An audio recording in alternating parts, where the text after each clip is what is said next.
Hello, Philadelphia! I'm Bruce Buffer. It's time for the Anthony Gorgano Show! Live from the Xfinity Studio. Good morning. Good morning, good morning, good morning. Happy Thursday to all across the Delaware Valley. This is the Anthony Gargano Show presented by the Bet Park Sportsbook online casino app and our good friends from Xfinity. Well, yesterday it started to heat up. We have the tampering period next week. The new year begins next week. The NFL calendar year begins on March 11th of next week. So already some heat happening. Closest to home, Mike Garafolo from the NFL Network. Mikey will be on tomorrow. He reported the Eagles are looking for a Quentin Williams type of trade. Remember the Cowboys, remember what Quentin Williams from the Jets wound up getting a 1 and a 2, straddled the years.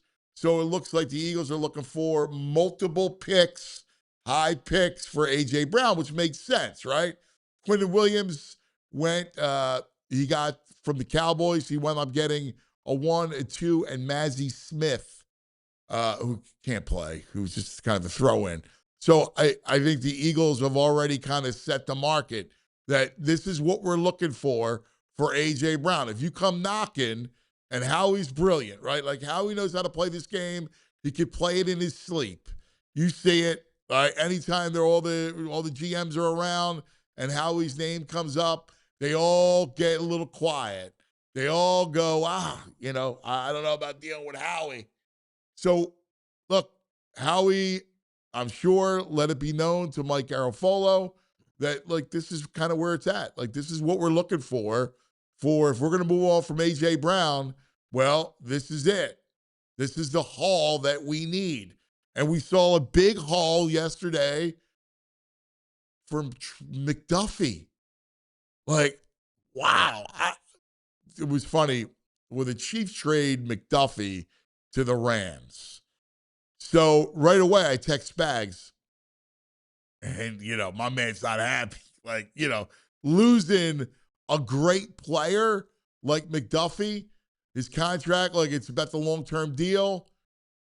The Rams are getting this is, talk about the balance of power in the NFC. It shifted greatly to the Rams when they get McDuffie. Because what was their one weakness? It was secondary. They have a really good front seven, and now you add McDuffie to the secondary, they're going to be dangerous, like scary. Looking at the power rankings, adding McDuffie to that team, automatically they're going to be the team to beat in the NFC next year. To have that kind of talent added to that secondary, which was a problem last year. Like we saw Smith and Jigba, and when those two Titans out west go head to head, look, it was the Rams secondary that folded. Now they got a stud. What are the Chiefs doing? Chiefs, man, they lost Snead. They lost now McDuffie. Big time defensive players. Poor Spags. They think he can develop corners into anybody, into studs, and he's great at it. But man, no DC wants to lose that kind of talent out of the secondary. So you got the Rams getting McDuffie. The Eagles are going to be looking to move AJ. Lo and behold, no coincidence, Stephon Diggs will be released by the Patriots. That was reported. And of course, the AJ to New England thing is just front and center. And that's going to be the big thing everybody looks at next year, like next week when the new year starts. Fascinating stuff going on in the NFL, and we haven't even begun legal tampering. This league's amazing, right? So yesterday, I was in hog heaven. All right, meat heaven. As I went over to NFL Films, and I spent 6 hours with Baldy yesterday looking at receivers. Right, I got some good stuff, man. Oh, I got some great stuff. I like a lot. There's some good receivers that they can get. So we're just all like football at NFL Films, and watching the college game. We were watching. I wanted to see the Mendoza in the championship game. That run he had for the touchdown, and it was just awesome. I was texting my man Joe Buck. I sent him the play. I go, dude, what's Joe Buck? Because he's a big Indiana contributor, right? Like, and loves it. Went there, big thing. I said, what do you think? Go back to your memory bank. When you see this, what was Joe Buck doing? He said, I was screaming like a little girl. Football, baby. I know it's March. I don't care. I freaking love it. Good morning, VG. Hut, set on, hut. Man, you smell like I don't know what, man. You smell like a leatherhead today. I don't know. You and Baldy creeps up in that room together. I don't know if it's good or bad. 12 hours. Yeah, it's okay. It's not great. It's not great. Woo. Oh, my God. I was wondering why you're so giddy this morning. Yeah, I got Baldy. Yeah. Little slumber party, Baldy and Gargano. Up late, pillow fight, watching wide receivers. Yeah. We spent 6 hours. I was like, I want to take a look at Chris Bell from Lousiville. Mm-hmm. And so the best is like when you have that tape, right? Like it's all there for you. You can see whatever play, every play you type into the player, you get their highlight package. And you could do the whole season highlights, or you can do the games. Can you do Chris Bell only third down plays? Can you like do it like that? Yes. Very interesting. So, but here's what I like to do. So I like to see one game early, 2 games late. And I only want to see competition. So it's like who you're playing. It's funny, like, because I was watching Mekhi Lemon from USC, and I mean the kid's a stud, but I wanted to see him against press coverage, right? And Notre Dame plays press coverage, which you're going to see in the NFL. Mm-hmm. And he didn't really like pop against press. He didn't beat press. So I was like, So 3 games. Three games your sample size. You feel good about the 3 games? Yeah, because here's the thing. I'm going to look at mid-October through the playoffs against the best competition. I mean, because it's college football, right? Yeah. So when you're playing these other schools and you're having these big days, I mean, what can you learn from facing a cornerback who's got no hips, who's playing off you? Like, yeah, you should go dominate. How detailed can you get? Can you watch him like just blocking plays? Can you put in just Chris Bell blocking? Oh, yeah. What? How about like on the sideline to see what his demeanor is? No, well, we didn't do sideline. No, is it possible or no? I don't know. I'm curious. I didn't ask this query system. Yeah, works. like I didn't ask for sidelines. I just want to see play and movement. Yeah. So what happens is, like, I'm a loser, right? I'm a wannabe. Like, this whole exercise is like I'm a wannabe. It's like fantasy camp guy, right? Like, so I watch all these games, and because it's one of my favorite things. I love college football, right? So I watch these games and I make notes. Mm-hmm. And I have one notebook for the season. And I go back into it and I put a little bit of a asterisk and maybe a couple sentences on what I like of a player. Right. Like, watch this kid. Blah, blah, blah.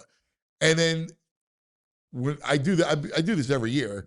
So every college game you watch, you're taking notes? Yeah. Okay. Yeah. I mean, I'm not like sitting there like, the player pops and I see something I like, I just write it down. Because what it does is, I like to watch games because when you watch these big games, you get a way more feel for a player, right? So again, there's a lot of mismatches through the course of the year, of course. and you're not going to learn anything about a player when you have all those mismatches. Yeah. Right. So I like to look at it and say, all right, and I'll make my notes. And then I put together a list of guys. I went through my notes. I put together a list of guys that I want to see. Mm-hmm. And I want to see in certain situations because that'll tell me a lot about, and I had it in, I have all the combine stats, what they ran, if they didn't run, right? Shuttle times, all this stuff. And so, but to me, it's all about what I see in a game. Yeah. Like to me, it's like that to me, I know that what they run's a big deal. But like, I want to see them beat press man. I want to see what you do. Yeah. Can you run away? Like, for instance, I love this kid, Chris Bell, right, from Lousiville. He reminds me of AJ Brown. All right. Okay. He's not AJ Brown, but he's big. All right. Strong kid. Very strong hands. Mm-hmm. I really like him. Like, I love this kid. What he also does is run away from D-backs. So twice, I saw him run away from Miami D-backs because Louisville played Miami. And he ran away twice from Miami D-backs. Now, that means something to me. Like with the ball, Yeah, after a catch, He had one he scored on and one he got tackled late. But he ran away. Like, if you're that big, I'll get you his measurables. But if you're that big and you're running away from a Miami defensive back, that says something to me. Yeah. That's something. Oh, man, you just living your best life yesterday. Yeah, man, oh, man. No wonder that 1-5 question came up today. Yeah, you just in heaven. Yeah, I do. I love it. The best, I was thinking of you because Baldy's like, I got there around 12 o'clock after the show. I left, went right to NFL Films. And he's like, hey, cuz, you want something to eat? And I go, nah, I'm good. And he's like, all right. I'm in the cafeteria. I'll be back. All right. Sit tight. So, I'm like I'm playing around with all the toys and video. Yeah. Did you try on his varsity jacket? Right. No, I didn't do that. The varsity jacket is cool, though, I have to say. So he comes up and he's got 3 slabs of steak. All the same steak? In a dish, right?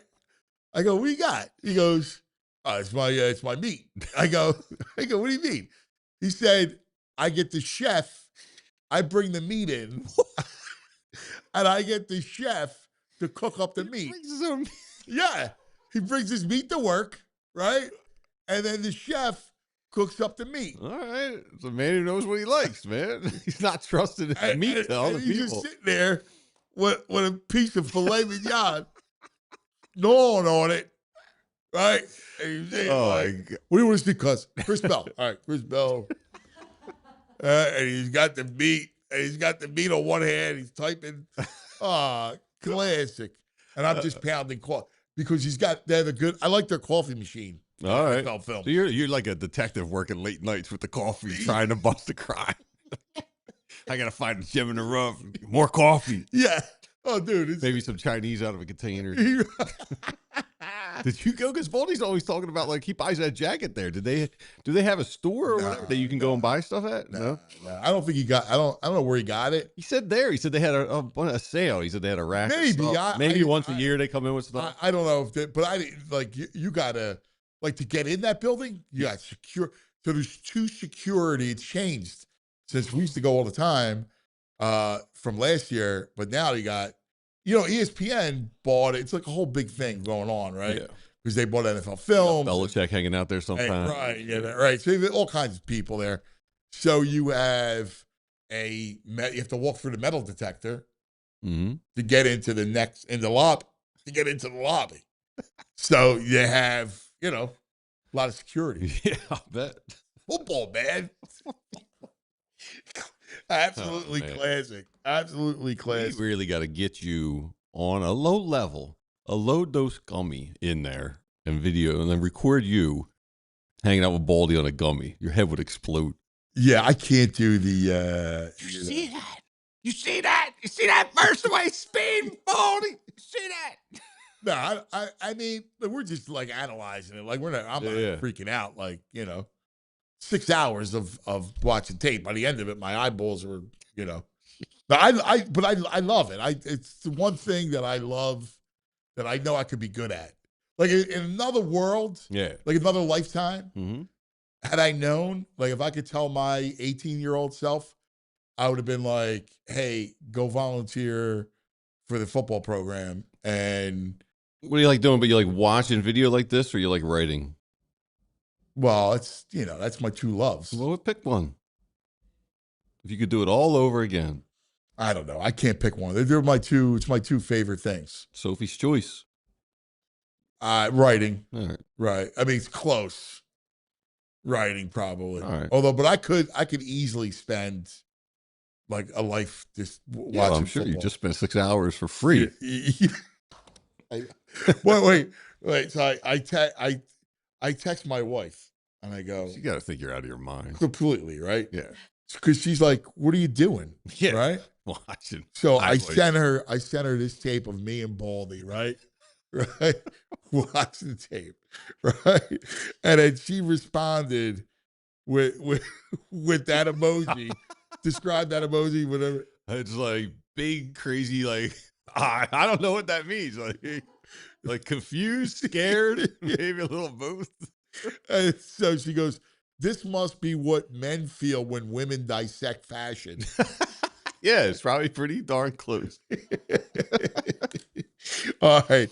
I have the Daily 5 for you today. Someone's ready. Eric the Lash in the chat. There needs to be a raffle or a charity auction for a day with you and Baldy over at NFL. You know what? That's a great idea. Yeah, Eric's a smart guy. Honestly, I would love to share that with people. Like,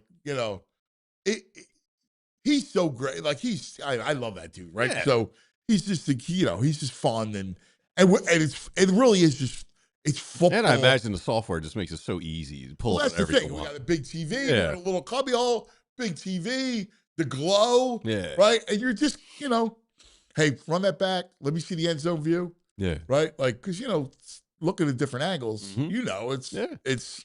it's everything when it comes to that stuff. So you have all that. Yeah, invite me over next time, maybe. All right. Yeah. We might get through security. You would actually, I think you would dig it. Of course. I think anybody who's a sports fan, like you're a sports fan, Eric's a sports fan, anybody who's a sports fan would appreciate it because it is fun. And Joe's like, this is why coaches can work 18-hour days. Just get sucked into the film stuff. Joe's so right. Yeah. So right. Like, and I remember that was Andy's happy place. Like, he didn't mind spending 6 hours, like, nibbling, coffee, whatever you like, but you're just engrossed in it. Mm-hmm. You're just the only thing better probably is being on the field during practice. Like that's fun too. Yeah. Right. I can relate. Like you go in a recording studio, there's no clocks, no windows. You be there, you're like, holy crap, we've been here 14 hours working on one song. Well, it's funny. One of my questions was question 2. Bucket activity with the best. All right. Mm-hmm. So this is your bucket activity. You could, jam with a band. You can cook with a Michelin chef, right? Yeah. Like you could do whatever you want. Yeah. Like you could put, so what would you do? What would be your choice? Like what band would be? I assume it would be music. See, I've done the music thing. I want to be in a writing room with either the South Park guys or Saturday Night Live. Go through Saturday Night Live for a week of that turnaround would be fascinating to me as a writer. So I think I'd lean that way. I always want to be in a great writer's room. Oh, dude, really? Pressure of like, we got 4 days to put together some skits, and then maybe on Friday some news breaks, and you got to put together a new skit or update it. See, it's interesting. That's the show that you would like to. You would like to do like a Saturday Night Live or South Park, something like. I like the pressure of we got quick turnaround time to make something pertinent and fun. You know what? That makes sense because you and I always talk about the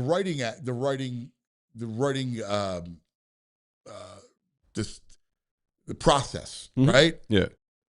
And I like to write by myself. Yes, I know, because you're a pain in the ass to try and write something with.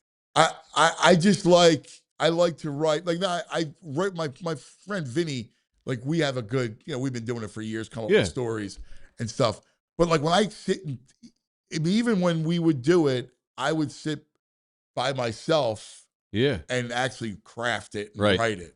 Like I'm in my head. I find that more difficult. I'm doing through that now, but yeah, do a little herb with a group full of people. It's Yeah, just put together a project. You know what's Oh, funny? man. Like I can't do.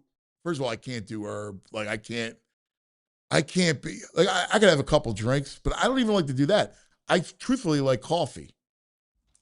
Like Yeah, that, well, I need to be like. It's like a little bit of an upper. Yeah, I need yeah, to it be gets you like- going. I can't be like spacey. I need to be locked. We live in the 1960s where people on dope are all like just sitting on the couch and can't function. Like, Well, no, it's tailored now. You can be very productive. no, but you get my point. Like I don't, Yeah. I don't want to be. Like Seth Rogen can't function without it when he writes. Like you'd be highly productive. I'm sure. Yeah, Listen, I'm sure there's a million strains. yeah, Right? yeah. So I get it. In fact, I found this one. My wife got it for me, and it was like this lemon haze thing Oh yeah, that locked you in. sure. And it was good. Like, Yeah. but I don't need like I just prefer, give me a couple of like 9 espressos and I'm good. Yeah, And I can lock in. I'm a loner, Dottie. And yeah, like I like to just sit. Even this show that I'm working, this college football show that I'm doing with Ron Shelton, he writes and sends me. I write and send to him. Yeah, why don't you guys jam together like musicians? And then we'll get on the phone. We'll talk it through. Yeah, But you never had the impulse to jam together and just No. do it collectively no, I don't instead think of here's mine, here's yours. I mean, listen, that guy's established, right? That guy Yeah. did Bill Dora, Yeah. all these big things. So I'm just not, like I just like 2:00 in the morning on a kitchen table by myself Yeah, and in my head. like you know what I'm trying to do? I'm trying to work on it in a club because I'm always envious as a musician. I just want to jam with like I envy musicians who can just jam together. So I want to do like a night at a pub where we just jam as writers and create a short story as collectively as a group, like almost like an improv jam. I can see that. Like, listen, Seems that would fun. be fun. I wouldn't want to do that every day. Like, Oh yeah, no, that's not. but like to do that once, Yeah, see how it goes. like I would do that. Like that'd be kind of fun. All right, we got lots to do. Speaking of writing, we have the editor. Today is we'll give you the rest of the Daily 5 coming up a little bit later in the That's show. the D5. Ben, our social media guy, was like, "Hey, you got the D5 questions?" I was like, "D5? I like D5. I'm out on D5. You don't like D5? Yeah, it's a Daily 5, man. Okay. D5. What are we? It's like D3's bad. The qualities get lower and lower. Oh, I D1, got D2. you. I was like D5. No, if you compare it to that, yeah, I got you. That's the first thing that came to your head. Yeah. I got you. So Pat's going to join us coming up shortly to go through the stories of the week. EJ Smith is going to join us, and we got to talk a lot of Eagles, right? A lot of football, man. A lot of news has already started. A little bit later in the show, I want to go through the World Baseball Classic is about to begin. Nice. I'm very excited for that. Yeah. All right. We're going to go through the rosters. Also, congratulations, Colombo. You got your bike back. Dude, it's a wild story. Yeah. Later on, I'll tell the story. That could be your own, like that's a great episode of something. Oh, dude, it was wild. All right. So VG got his bike stolen. All right, because somebody left the alley gate open, and he was able to retrieve it. Took me 3 days. 3 days. Dude, you're like you should be a The cop. pagan was like, I knew you were. She's like, when you get this and you're stuck in your crawl, there's nothing going to stop you till you got it. That's fantastic. All right. That's absolutely fantastic. We'll get to that coming up. But first, a word from our friends. Let's talk about the BetPark Sportsbook online casino app. The always another way to win on that app. World Baseball Classic. You can have some fun with that. Of course, hoops and hockey. Sixers win last night against the pathetic Utah Jazz, who don't even try to win. It's shameful. What the NBA is sometimes, it's absolutely shameful. But you can have some fun with it, and maybe you could profit off of it, right? Like there's always other with when it comes to They props. still lost the third quarter. I know. I wish we started this early on the BetParks app. Yes. Just bet the other team for the third quarter. We'd all be rolling in it right now. Mhm. All right? All be rolling in it. But check it out. And new customers get up to $1,000 casino bonus back if you're down the first 24 hours, plus 250 free spins on a couple selected games. You got to be 21. You got to be, betparks.com has all the details. You got to be in Pennsylvania, New Jersey, Maryland, Michigan. If you have a gambling problem, please call 1-800-GAMBLER. Let's talk about my friends from Xfinity. I love my Xfinity. What if I could tell you, what if I said to you, you could have reliable and intelligent Wi-Fi, and what if I told you keep the price the same for 5 years? That's right, the Xfinity 5-year price guarantee. Imagine Wi-Fi that makes everything in your home work together, that finds and fixes problems before you even notice them, like super intelligent Wi-Fi with a sixth sense that lets you stream the game even when the whole family's online. That's my problem, all right? I got 2 kids. I got my wife, all right? And I need no interruptions. That's why I love my Xfinity. No annual contracts, no hidden fees, and Xfinity's best equipment included. Take it from me. A lot can change in 5 years. Championships are won, records are broken, but your Wi-Fi, it should stay reliable. Lock in your price and unlock possibilities with Xfinity. Learn more at Xfinity.com. Xfinity, imagine that. Restrictions apply. All right, welcome back. Time now to go to the editor's desk. Extra, extra, read all about it. This just in, ladies and gentlemen, and all the ships at sea. It's time for headlines from the editor's desk with Pat McLoone. My favorite time of the week, I get to visit my good friend, the editor, Pat McLoone, great Philadelphia. Good morning, Anthony. Pat. Good morning, VG. Anthony, Pat. it makes me happy to know that you were like a kid in a candy store. That's your kid in a candy store experience. I love it. Yeah, Pat, you would love it. Like, you know, Yep. just grinding through football tape, man. It's the best. There you go. Absolutely. VG's has to do something with like being in a recording studio for some gigantic band that he's a fan of, I would think. Yeah, I mean, that'd be fun, I think. Yeah. I can see you back in the day with VH. If I could time travel, yeah. David Lee Roth in the studio. Yeah. Like, what's he saying? We don't know. Just leave it in. It sounds great. Yes. What would yours be? Well, on a staff. Let me take a guess at it. It's you on pick any coach, Coach K, you whoever it is, John Wooden. You on that staff as an assistant coach. I would love that. I would absolutely love that. I would also love to have a couple of my local jackass friends from Havertown in a kind of a collaborative room writing like a comedy thing for a thing. That I would like too. With real Yeah, funny Pat, let's people. do it. That I would like, yes. Yeah, but I really had a chance to be the kid in the candy store, and I've told you about this before, was years ago when I would go up once a year to the commissioners meeting for the APSC, the Associated Press Sports Editors. You would go up, there'd be like 15 sports editors around the country, and the first day you would start with David Stern, and you'd have time in the NBA offices. Then you go to NASCAR and all this. Well, anyway, the one year, Saturday, it goes back to Tagliabue. On Saturday, we go back, and it's Tagliabue, and it's, at the Garden, and it's the day of the draft. Wow.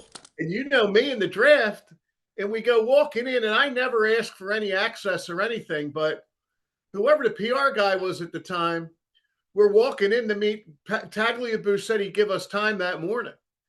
And we're walking in, and we walk by all the old helmet phones and stuff like that. And the helmet phone. Hey, we got 10 seats out here if you want to watch the draft. And I was like a kid in the candy store, but it was my anniversary, and I had promised Tracy I was coming back. I've told you, and I'm like, oh God. Now, if I knew it was going to play out like that, she would have been, oh no. She certainly would have been good about it. But I thought, I would have been a kid in the candy store watching them run up with the envelope and the picks in, and that would have been good. That would have been cool. Opportunity lost, but that's cool. And it pays off for you, Anthony. You'll have a better feel for the draft because of it. you know? Yeah, I do it every year, and Yeah. it's because of that. If we're going to talk draft, I watch college football, so the next step is to review all the tape. This way, you can have the real conversation, right? You're going to have Freddie Right. Films on or Baldy. At least you can talk intelligently. Right. And you're in a place that's built for that. Were you at NFL Films? Is that where you did it? Yeah. Where's that? Mount Laurel? Yes. Yep. Okay. Yeah. I can imagine it's like space age stuff over there. Yeah. And Baldy's probably got something on his hand that he's flicking, Yeah. he manipulates that thing like nobody's business. Yes. They're with the clicker, and we're just going back and forth. Hey, give me end zone view. End zone view. Yes. Oh, that's off. That's tremendous. That's a good night. That'll put a smile on your face, and you have one right now. That's awesome. Yeah. So let's get to it. The headlines of the week, my brother.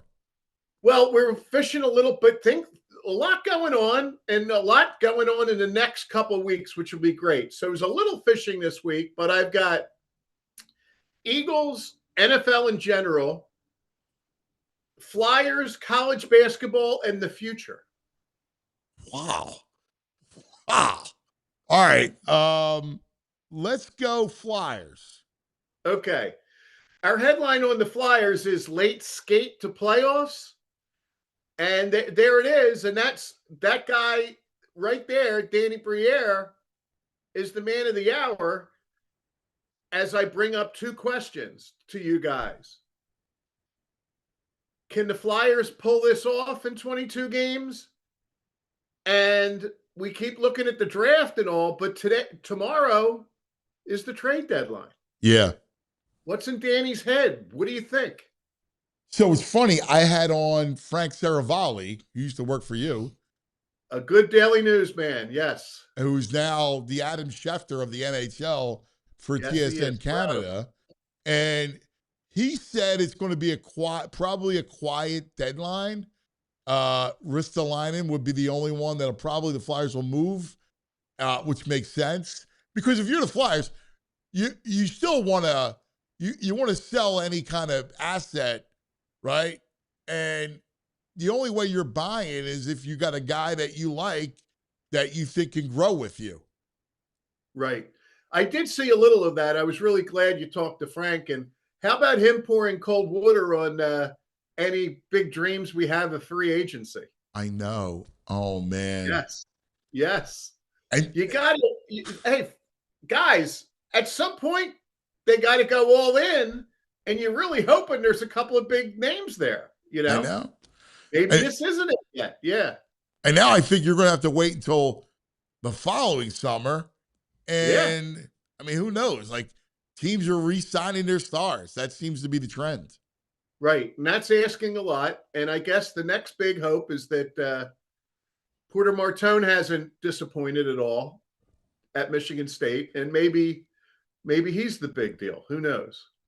Yeah, I'm real excited for him. Like, I'm pumped up. It was funny. I was telling Charlie, who does such a great job covering the Flyers for us, I go, Charlie, like, you got to go out and you got to go sit with Porter Martone. Like, I want a whole big 2,000-word piece about what he's up to in this incredible season he's had.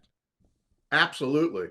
Flyers fans would love that. That's the kind of stuff that, you're holding that hope, and you got guys like that, and you just need a guy or two to anchor everything around. And, they got a lot of pieces, but they need some anchors. They need some star quality people. And if it's not in free agency, it might take a little bit longer. And it's asking a lot of the fans. But back to the thing, VG, can they pull this off? They're 6 back. I don't think, just because there's like 3 teams ahead of them, 2 teams ahead of them. And I was going to ask you, do you want them to pull it off? We're talking about how free agency's drying up, but you don't want your small percentage to get a better draft pick? No, absolutely not. I think the fans deserve a playoff round. I think the players need a taste of the elevation of playoff hockey. I totally understand what you're saying, VG, but for me, get into playoffs, and be in it for 12 years straight. That's what I want to say. I mean, I'm torn. I'm stuck in between. Here's the problem, I see both sides. I think you're too far out to tank. Like, you're too far out to root for lottery because you have to get to the 11th worst record to even be part of the lottery. Right. So, to Pat's point, at this point, let's go win. Let's go try to make the playoffs. I'm just trying to see how far out they are. That 1, 2, 3, 4, 5, 6, 7, 8, 10. So 64 points is 11th. They're 67. They're actually closer to the 11th worse than they are to the playoffs. But there's a lot of teams Yeah. I would want them in. I want my Falls to have the Sixers and Flyers both in the playoffs. Let's get a return to normalcy. Now, I do feel a little sense of disappointment over this Flyers season, but they are ahead of where they were. After 60 last year, they were 26, 26, and 8. And now they're 28, 21, and 11. So, they're like 7 games ahead of where they were this time last year, you know. That's because of the goalie. Yes. That's because of Vladar, man. He's so good. Yes. He really is. He played well. That was a great, just an incredible signing. So I guess let me see, because we have a live comment here from Mark Shark. He's saying nobody's asking him to tank, but just trade the dudes you should trade like every other smart organization does. I agree with that. I think listen, like I wouldn't keep Ristolainen to make the playoffs. Like if I could get an asset, I would. You know. I don't think anybody else is going to trade. I don't think nobody's going to trade for Couturier. No, you might be able to get something. Well, you will get something for Tippett. TK might get you something. I think that's where people's heads are. Yeah, I don't think that's I don't think that's crazy. All right, let's go college hoop. Okay. College hoops, our headline is The Perils of Pearl. And I realized the way that I found this, guys. Dude, I love this drama, Pat. Pardon me? I think I know where you're going, and I love this drama. Yes. And I'm going to break out the dreaded S word for the second time in our existence.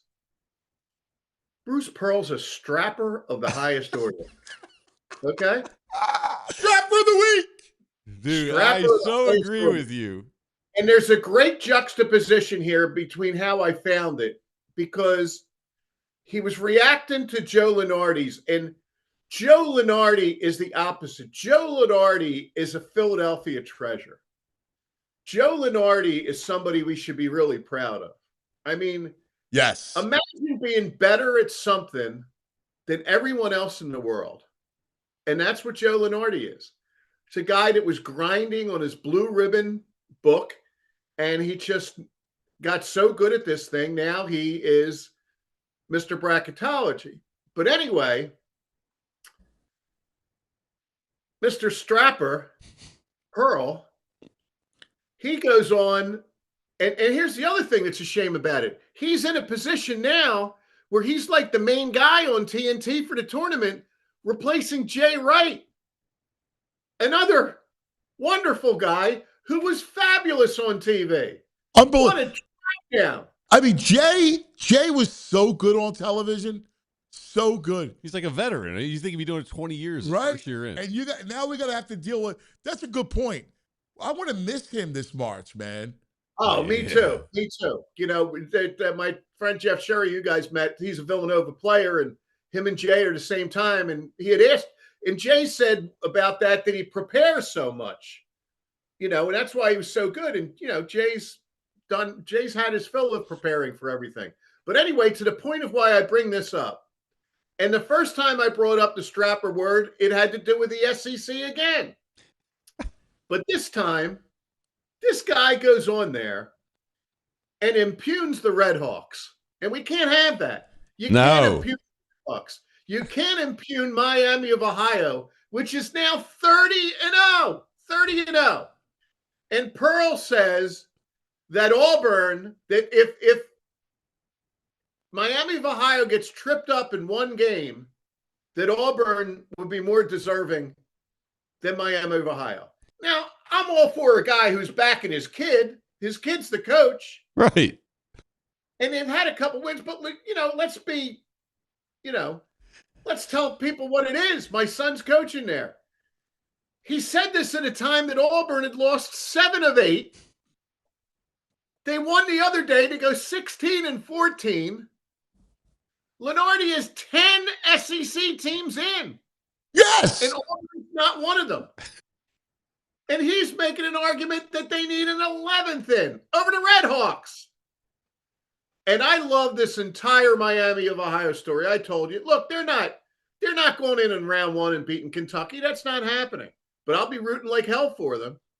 He's saying they would be last in the A10. Yeah. Behind DePaul. Yeah. no. Oh, come on, shut up. Totally out of control. You got Totally Dick Vitale coming out against them, and I got the There's coach, a way to the do it, coach of too. Miami. He's like, Bruce is a great guy, but I'm not calling Bruce and asking him for opinions on my team. All respect to Bruce. Yeah, I loved that the AD went back. And, there was a way to do it. I mean, Bruce Pearl could have said, hey, I don't know if they went head-to-head against my son, and then he tells people you're transparent and all that. But, I mean, come on. Worst team in the eight. He takes it from – it's a strapper move right from the jump. Yes. And I just thought it needed to be called out. Meanwhile, this Miami, Ohio, I don't care whether you're in the Chestnut League. 30-0 is 30-0. Exactly. Yes. And I love the way they're doing it. It's crazy. They've won 7 games by 3 points or less. They've won 2 games in overtime where both teams went over 100. After Bruce Pearl made the point, they beat Toledo by 2. By 2. I mean, that's unbelievable. They just, again, they're not winning any tournament or anything, but 30-0 is 30-0. And every time they need one, before Toledo, they beat Central Michigan by 2. They're just winning these games. And it's, I love a cool story, an underdog story, a Philly type story. And that's the Miami Redhawks. So Bruce Pearl, he's going to have to pick another thing to dive in on. That's a strapper move, boys. Strapper. Oh, he is a great Strapper. story. No That's reason to crap on that story. That's right. He's Exactly a strapper. right. That's so good. Such a great use of the word. Stone strapper. Here's this quote. Am I rooting for my son to make the tournament? Of course I am. Did I help my son get the job? Nepotism? Of course I did. Yes. This guy. Yes. This guy. Yes.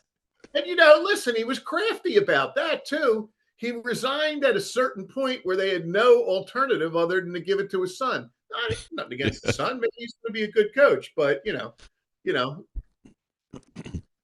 Now, would I do that for Anthony or Massimo? Yes, I would. Yes. Right. Yeah, look, I'd do something for my kids, too. But I know you would. That's fine, Right. But he's out of line. I completely out of line. I completely agree. Out of line's a good way to put it. Maybe Yeah. he's got better days ahead in the broadcast booth. All right, let's go. I'm very intrigued by this one. Future. Okay, the future. I don't know, boys. I'm all about embracing the future, but there's some nuttiness to it. All right. Julia, with a fine search there, comes up with a man named Hunter Armstrong. And I stumbled on this week. Guys, Hunter Armstrong is an accomplished swimmer. He's won 2 gold medals for the United States of America. And why are we talking about Hunter Armstrong? We're talking about Hunter Armstrong because Hunter has announced that he's going to appear and compete in the enhanced games. Now, do you guys know what the enhanced games are? I didn't. I'm afraid to ask. I don't know. Exactly. The enhanced games will be held in May in Vegas, and these are games for athletes who want to use PEDs. Oh, I'm kind of into that. Yeah, let's see how it goes. Let's see some records broken. Let's go. PEDs are okay. Do whatever you want. Come on in. The enhanced game. What's next? The cocaine games? What is going on here? I mean, games. Boys, they're I try in to. Columbus. Let's Oh, go. You're you looking guys. live at Bogota. Yes. Yes. Bogota Yes. Stadium. Yes. Brought to you by, don't even get me started with that. But can you believe that? Now they make it clear, the people running the enhanced games, you don't have to be on performance enhanced drugs, but it's okay if you are. And Armstrong's not even saying he's going to be on the juice, but it's okay if he is. I mean, there's like, we love these sports. It's just everything kind of keeps going to, there's no rules. You know, we're going to have a 33-year-old quarterback playing on his 13th team. Everything's insane now. It's an interesting thing, though. Like, if you're him, I want to see how good these athletes are when they're all juiced up, but B, like, I would like to see if he can beat them, not juiced, if he can beat juiced up people. I'm pretty intrigued by this. I got a question. Is Johan Rojas in those games? You know, and that's a great point. And my thing on that is, a couple of people pointed out to me, I'm sure you guys did too. You got to go to a better PED store if you're Max Kepler or Johan. Yeah, I don't know Rojas. who's feeding these pills. Really, come on, guys. You need to talk to Barry Bonds about this. You know, you need to talk to McGuire and Sosa about going from 20 to 56. What's Rojas done? What, he's going to go from 188 to 197? What is he doing? He may hit 6 home runs. Yes, yeah. He'll be all swole, and then he won't be able to run center field. And now he's down, and it kind of exacerbates the Harrison Bader issue with the Phillies. You know, they got nothing now except behind Crawford. They got nothing but Marsh out there, and boy, you know. Hey, check this out while you're talking about PEDs. Since the start of last season baseball, there's been 5 suspensions for PED. Profar twice, Rojas, Kepler, and Alvarado. 3 Phillies and Profar. They're the only suspensions. Oh, my God. The NL East, the enhanced division. I love it. All right. Sit tight. We just got to take one quick TO, and we'll get back to the headlines 1 and 2. My sense is they are football related. But yes, first, they are. I love it. Word from our friends. Hey, you ever have one of those days you're running so much you realize you forgot to eat? Well, that's why I've been loving what Wawa's doing these days. Wawa now has $5 deals all day long. Honestly, it makes life so much easier. You're starting early. You grab the $5 big breakfast meal deal. We're talking breakfast sandwich, hash brown, any size hot or iced coffee. That's a full morning win for $5, 5 to 11. Then later in the day, the value keeps rolling. Crispy chicken sandwich created your way, $5. And they even got new teriyaki recipes. Love the teriyaki for a limited time. It's real food, real value, built for busy days.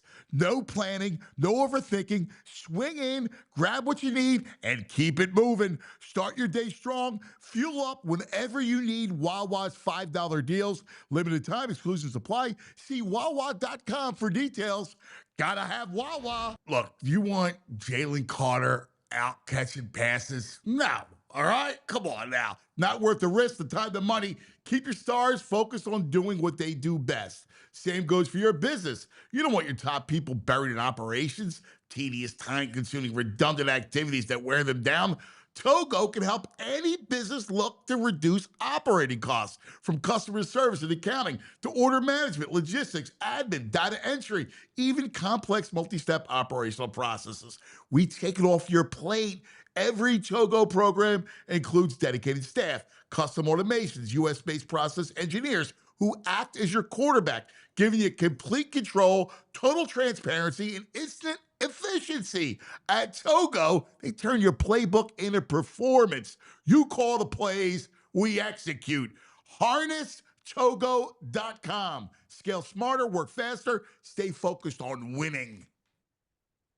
All right, back live with the editor. So we have a big rap party today for BG, right? So BG's first season of Unblocked concludes today. And so we're having a little party. We're getting a little, so we got food, right? And we got Skinny Joe's is bringing cheesesteaks, and Celebreze is bringing pizza. Now, you've been to Celebreze, right? Like, it's a Philadelphia staple. Absolutely. Yep. Yep. One of Rich Ashburn's finest hours, Celebreze. Yeah. Right. Go with the quote. What's the quote? Well, the quote was that Celebreze used to often deliver pizza to the booth.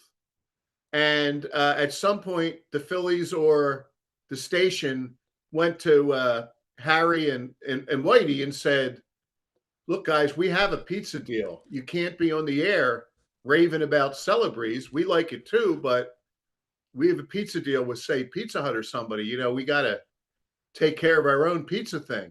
So they said no more mention of, Celebreze or something like that. And so Whitey had something about a birthday came up, and he said, oh, and it's a birthday of the twins, plain and pepperoni, which was his signal to Celebreze to get the pizza over here. That's the best. You're not messing around between Celebreze and Skinny Joey's. You're doing straight Philly right there. Yeah. Fan, Pat, do you like their specialty pie, the pizzazz? It's not. Never had it. pizzazz. Never imbibed. Huh? Never imbibed. No. No, it's not pizzazz. Pizzazz. Ah, you're like No, it's crediting pizzazz. it. It's not It's pizzazz. a fancy high level pizza. It's a pizzazz. It's a No, piece of it's pizzazz. pizzazz. It's a pizzazz pizza. You sound like a Philly guy with the pizzazz. It's a pizzazz. Pizzazz. I'd like a pizza pizza pizzazz. with Every time pizzazz. I order it down there all the time. No one's ever given me a hard time. Violation. Yeah, Celebreze people have never once corrected me. I'll take two They feel bad for you, pizzazzes. probably. When Michael comes here, Can I get two pizzazzes, please? nobody says pizzazz, Pat. They must feel bad for you. That's why. Come on. They go, Hey, here Try to elevate you guys a little bit. here comes that cool guy that says pizzazz. Just let him Yeah, know. he's a fancy boy. This guy's a smart. He must be from France. Pizzazz. Yes. must be Yes. from This guy's an aristocrat. Oh, God. All right. Headline number 2. Well, we got NFL and Eagles. Let's go The NFL. Let's do the NFL, okay? Yeah. And that's basically coming off of last week and the combine. And our headline is landing the lane. And I went into the archives. There is the Eagles drafting one Lane Johnson in 2013. Wow. Look at him. Look how lean and mean he is. Hmm. He came in at that point. They said he was 6'6", 303. And I went back and I looked at that a little bit because really that's the Eagles' biggest challenge is landing a lane. And I was bummed out to hear, God bless him, he calls it like he sees it. But Baldy doesn't love this group. Baldy doesn't love it. There's no Lane Johnsons there. And when would there be? You know, Right. So that's a concern. But just to go back to where it happened again, to bring people back, 2013, Chip Kelly's the coach, and Chip would have screwed this up. He would have screwed this up. On February 7th of 2013, he brought in Jeff Stoutland. And so Stout had his say. So here's the way the draft goes. Lane's the 4th player picked. Lane's the 3rd tackle. He's the 3rd tackle picked. Wow. The first pick in the draft is a Chippewa. The first pick in the draft is from Central Michigan, Eric Fisher. Yeah. Yeah. To the cheesesteak. He's a good player. Yeah. Went about 8 years or so. Yeah.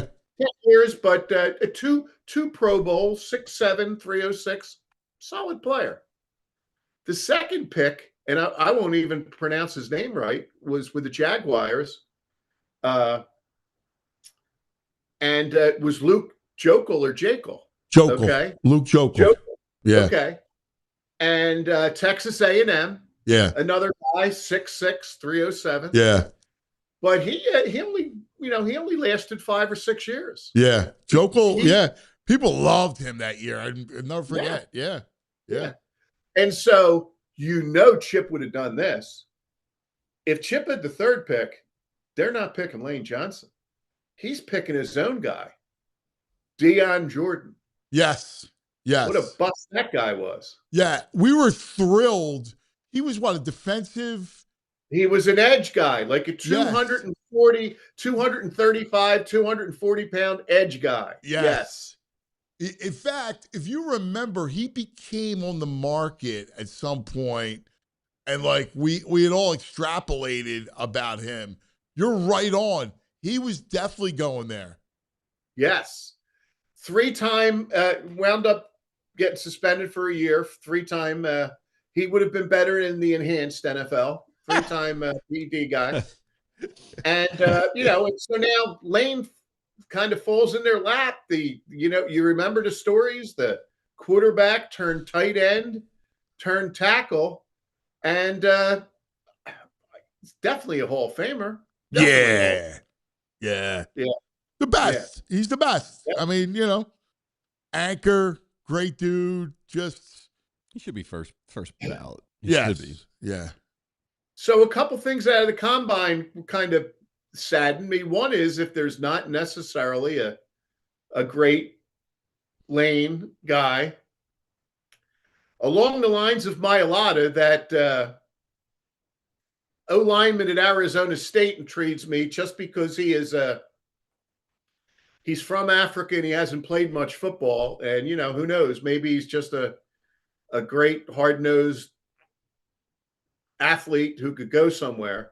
But the other thing that bummed me out is that our guy Sadiq performed him right out. He's going to wind up. I'll be cringing that I don't need him going to the, Cowboys or anybody like that, so I'll be cringing about where that, not only that the Eagles aren't going to get him, but I'll be cringing about where that goes. And we'll have plenty of time to talk about the draft, but.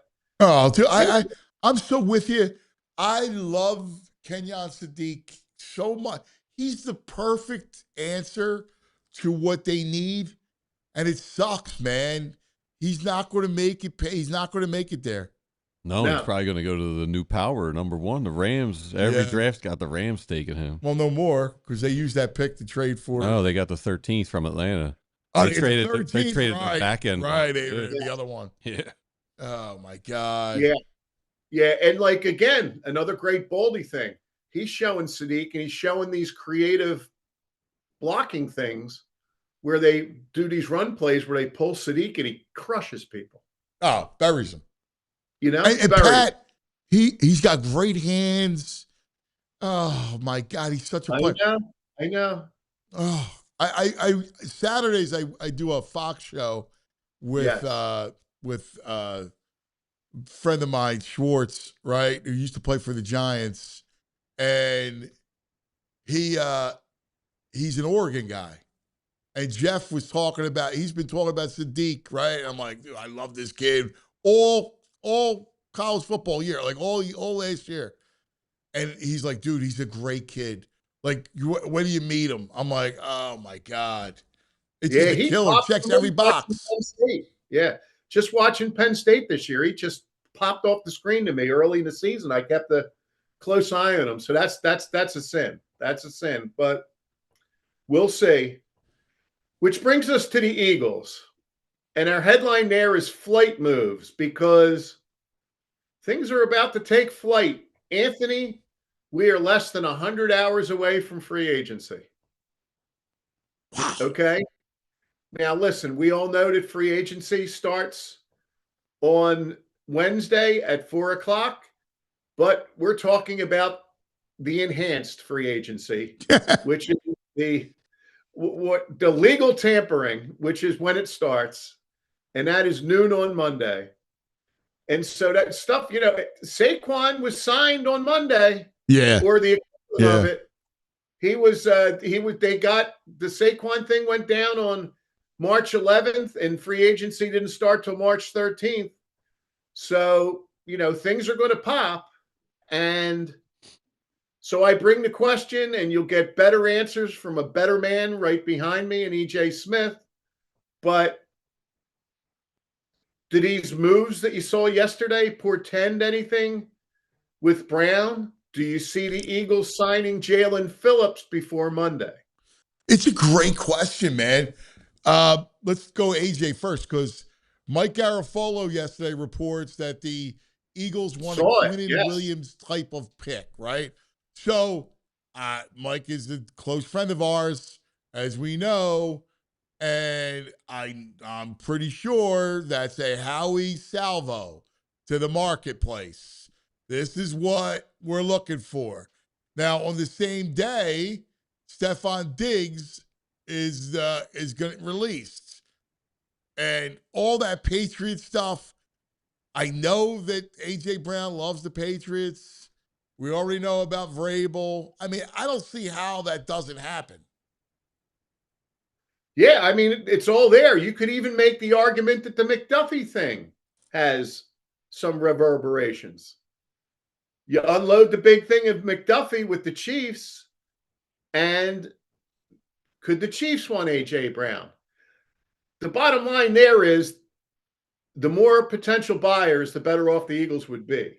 Yeah. So it does look like the New England thing could happen, but I don't see them getting a 1 and a 3. I think you get a 1 and run, but I'm with you. If I get a 1, I'm good. Yeah. When I like a sweetener, a player, another pick next year, whatever. Right? The 4 becomes the 2, whatever it is. But I'm with you. I get a 1. I mean, it's clear he doesn't want to be here. So, And what about Phillips? This time last year, the Eagles locked up Zach Bond. So here's my question to you. I like him a lot, right? I like the kid. I think the kid is great. Great kid, great spirit. I like him. But man, 25 to 27 million? Yeah. Dude, that's a lot of money. And look, I know, he was healthy last year. It was great.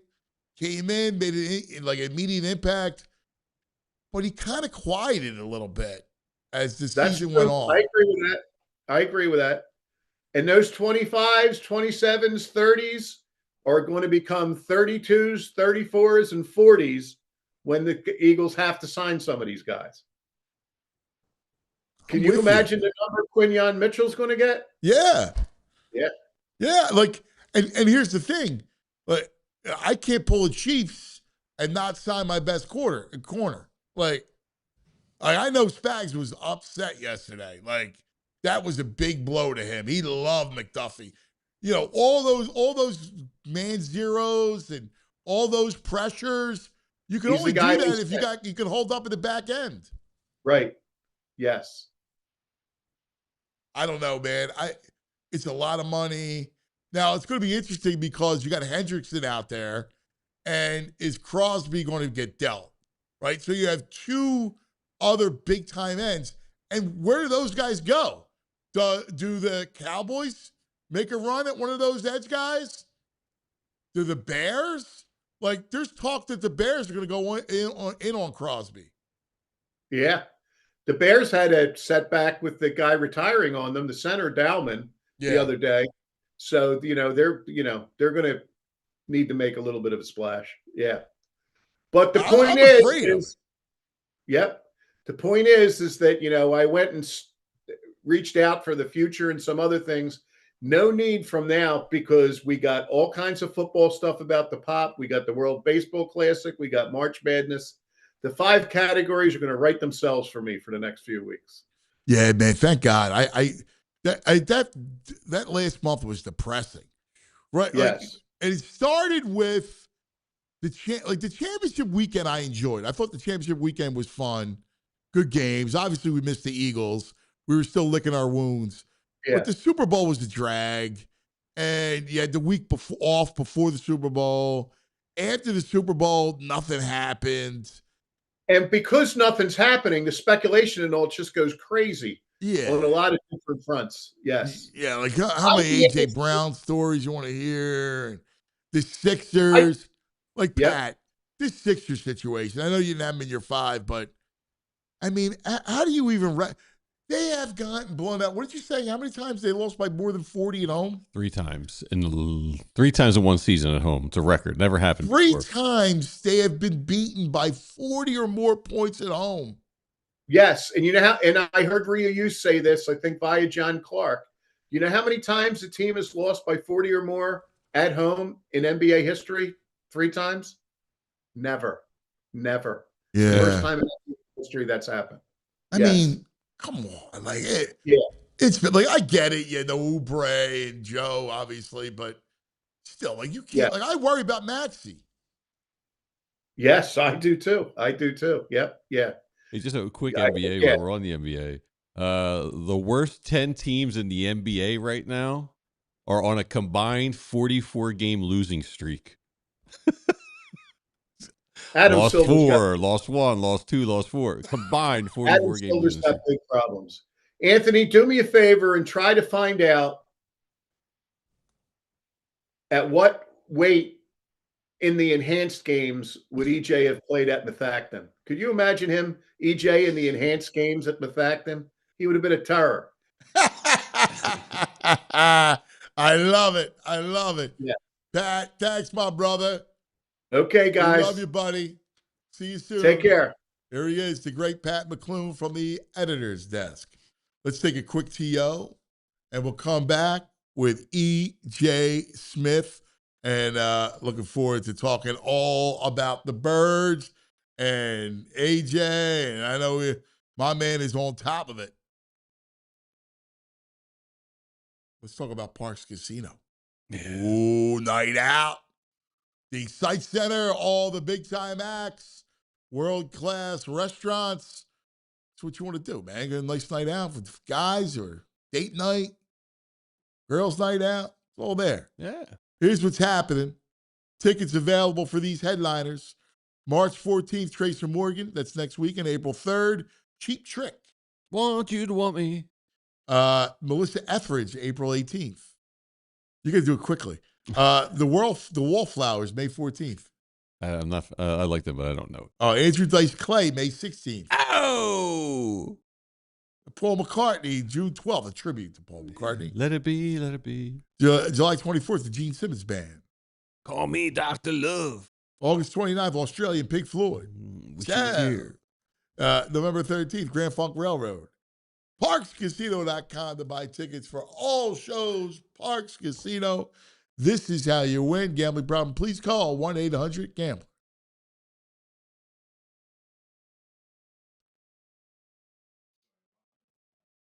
Oh, let's talk about my friends at Rothman. Yeah, baby. There's no reason to push through pain when world-class care is this accessible. Rothman Orthopedics setting the standard in orthopedic treatment. They have the recognition to prove it, VG. I know. Castle Connolly ranked them the #1 physician practice nationally for having the most top doctors in orthopedic care. That's experience and excellence that you can trust. Ready to get checked out? Schedule your appointment today. RothmanOrtho.com/PHLY. You want VIP access? They got it. The Fast Scheduler program helps you line up an appointment with the right specialist. And with Rothman now, you can connect immediately with an orthopedic expert for real answers and next steps. At Rothman Orthopedics, it's simple. Your mobility is their mission. Visit RothmanOrtho.com/PHLY and get back to moving and doing the things you love to do pain-free. Pain-free. Pain-free. Now, here we go. On the Xfinity mobile calling line, our man, EJ Smith.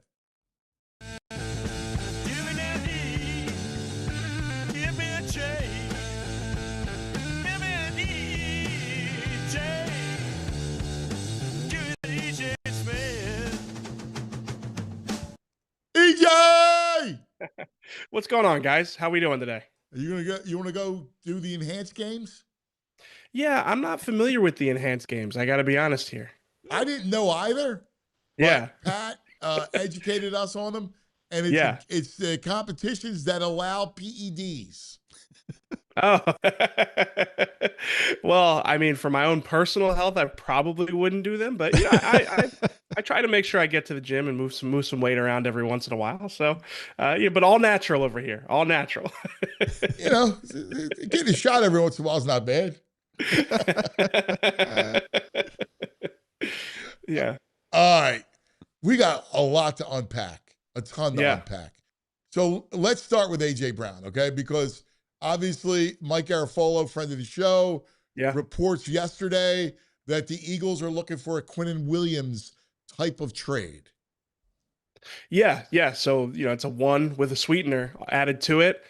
My read on that is similar. I heard you with Pat earlier. My read on that's similar to yours, where I think we're at the stage here where the Eagles' asking price is probably a little bit beyond what's realistic, and the offers that they're getting are a little bit below what I think is also realistic. Now, I think this probably does, if it does get done, and I still think it does get done. I think it settles around a first round pick. I think that there are enough teams now who have a pick in the later stages of the first round. And I think that is probably AJ Brown's value. It's a little bit more than what the Seahawks got for DK Metcalf last offseason. And I think, again, you look at the Patriots, you look at the Bills. I would even add the Chiefs in there now that they got number 29 for McDuffie there. There's enough teams where I think there will be a bidding war, and I think that one of those teams should use their first round pick to get AJ Brown. See, I'm with you here because New England, Buffalo, Kansas City. I mean, look, Could throw Baltimore in there, yeah. They all need receivers. Like, and you get AJ Brown's ilk. Like he still to me has 3 to 4, very good years left. Yeah, no, I completely agree. I think he is just a tick above DK Metcalf. And all these teams are contenders. All these teams have urgency to win in the short term. So I think AJ would make sense for them. When I saw that Stephon Diggs got cut by the Patriots, obviously there's other stuff going on with Stephon Diggs, the injury and the off the field stuff. But, it just further, solidifies the fact that they could use a player like AJ Brown for that offense. So that's the reason I think it's going to get done. I've said on the show a lot that the Eagles clearly have a price that if a team meets it, they would move on from AJ Brown. I know some fans don't want to hear that, but it's clear that that's where we're at in this situation. And the reason I think it gets done is because I think that there's going to be enough teams that somebody's going to pay that price. And here's the truth of the matter. He's not loved. He doesn't want to be here. That's the problem. I mean, the problem isn't, do the Eagles want him? Of course they want him. Doesn't you think everybody knows this, though? I mean, he won the Super Bowl. We were like, all right, it's cool if he's winning. He wins the Super Bowl a couple of days afterwards. He's like, wasn't great. Didn't float my boat. Still not that happy. Comes back the next year. He's a little more demonstrative and vocal about his displeasure. It's only going to get worse if he comes back again. I think everybody knows he can't come back. The only thing I would push back on a little bit is I being in the locker room as much as I have, I don't think that many guys are affected by, how he is on a day-to-day basis if he is frustrated. But his play, I think, is where you saw it last year. I think that you could see the ripple effects and how the situation unfolded in the way that he played and really the way that he regressed toward the latter half of the season. Well, I agree with you. And knowing what he means, I love AJ. So, Yeah. But I do think if he's unhappy, like you don't want a guy that really wants out. Like you never want someone that doesn't want to be with you. Yeah, and the Eagles have a track record of moving on from those guys. Zach Ertz, Carson Wentz, Hassan Reddick are all examples of players who were unhappy with being with the Eagles, and the Eagles found good value in a trade for them. Now, I think Hassan Reddick and Carson are good examples of they only made those moves because they got the compensation in back in a trade that they needed to justify it. So that's why I always couch it with they have to get, the pick, in return. But yeah, I do. I think that, for whatever reason, I think it's pretty clear that the Eagles have made an effort to move on from guys that don't want to be with the team. And I think it makes sense. I think like there's a certain fragility to a contending team, a team that is trying to achieve what the Eagles are trying to achieve. So you need guys to be, moving in the same direction. And that's not to say that AJ, if he came back, would be, trying to sabotage anything. He's not that I type of don't guy. believe that. But again, I think that you can he's the type of player where, what, understandably so, how he's feeling about the situation does affect the way that he plays. I think most guys you could say that about. Yeah. No, and it was a weird day, man. Dude, the Rams getting McDuffie. Yeah. I mean, they now become number one in the power rankings by far. Because if they had one weakness, it was the secondary, and now you're putting McDuffie back there. Oh God. Yeah, no, I didn't like that trade from a Chiefs perspective. I understand you're trying to reload on picks, and the defensive coordinator did not either. Yeah, right. Exactly. I mean, McDuffie's a great player, man, but I also thought tangentially, now listen, some people will accurately not criticize me, but give me some flack here for making everything about AJ Brown, right? But, if McDuffie can go for a 1, I think that AJ goes for a 1. I think that their value should be close enough, so, but no, it definitely it strengthens the Rams even more. And that is kind of, they're setting the bar early in the offseason, which is why, we'll talk about Phillips here. I do think that Howie's going to make some splashy moves this offseason. I think that the Phillips extension is one of the easier levers to pull just because of the fact that he's already been around. They know him. So I think we actually disagree on the Phillips thing. Oh, I'm not disagreeing with you. I mean, my thought is, you're asking me personally, like Pat asked me personally, and I like Phillips a ton. That's a lot of money, man. Yeah, no, I mean, it is. I understand it's a big investment for a guy. Look, you need an edge guy. So he's the easiest route to fill in that need. So, right. I don't disagree with how you assess it. Yeah, I think you look at it like in giving him that contract. That's all. No, I hear you. I think if you do it, there has to be an off ramp after the second season. It's probably 2 years fully guaranteed, and then something that you can do to get out of the deal from there. So I think you probably front load it in terms of guarantees. And the thing is, the way I look at it is you're either going to commit to Nolan Smith or Jalen Phillips. And I would rather commit to Jalen Phillips at this point. So whether that means you're trading Nolan this offseason, whether that means you're not picking up I can't trade option. You want to trade Nolan? I don't want to trade Nolan. I don't think you're going to trade him, but you probably could get some value back for him. But either way, they're going to have to rebuild that edge group. They only have 2 guys under contract going into next season. So for me, I'd rather build it around Phillips and Jalix Hunt. I think that if you told me those are your 2 guys at the top, now you can go into free agency and the draft and fill out the rotation. So I don't know. It might be a moot point though, because Phillips might want to hit the market and see what he can get. And if he gets close to that 27 million number that we're hearing, I don't think the Eagles are playing, and I don't think they're fishing in those waters. So, the decision might be made for the Eagles, but I do think they want to get a deal done with Phillips. I think it makes sense. I mean, I don't know. Let me ask you. He got lucky with the injuries. He's got injury history, and he just seems I mean, to your point, 2023, 8 games, 2024, 4 games. Yeah. I mean, man. And again, the sack numbers. Yeah, his sack production's not great, but he's around the quarterback a lot, and I think Vic values that. I think Vic has always kind of poo-pooed the idea that sack numbers are the end-all be-all. I think. I don't want to poo-poo him because I like him, right? I really do. I like him. Yeah. But man, I get Nolan Smith plays violent, and there is injury concern comes with that. But man, I like Nolan Smith. I do. He plays hard, but that's probably if you're gonna I think you need a rotation. With him, Jalix Hunt and Phillips can work, but I can't trade Nolan Smith, man.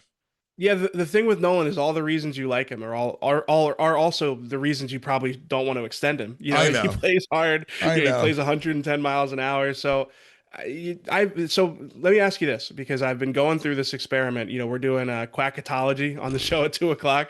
We're going through all the free agents that the Eagles might want to sign, and trying to figure out who we think they're most likely to sign.